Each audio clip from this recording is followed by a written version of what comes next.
నేటి సూక్తులు. నువ్వు దాచిన రూపాయి నిన్ను ధనవంతుని చేస్తుంది. నువ్వు దానం చేసిన రూపాయి నిన్ను ధర్మాత్ముని చేస్తుంది.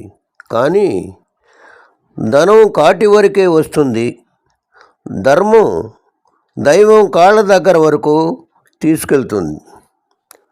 కొత్త మిత్రులు పరిచయం కాగానే పాతవారిని మర్చిపోకూడదు. కొత్త మిత్రులు పుస్తకం లాంటి వారైతే పాత స్నేహితులు అక్షరాలు లాంటి వారు. అక్షరాలు వచ్చి ఉండాలని మర్చిపోవద్దు. గెలిచిన వారికైనా ఓడిన వారికైనా రోజులో ఉండేది 24 గంటలే. కాకపోతే గెలవాలనుకున్నవారు నిరంతరం కష్టపడుతూ ఉంటారు.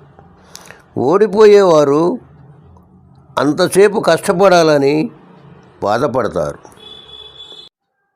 డబ్బుతో కొనలేనిది మంచి గుణం, ఎప్పటికీ తీర్చలేనిది కన్నతల్లి రుణం, జీవితమంతా మర్చిపోలేనిది తండ్రి పడ్డ కష్టం.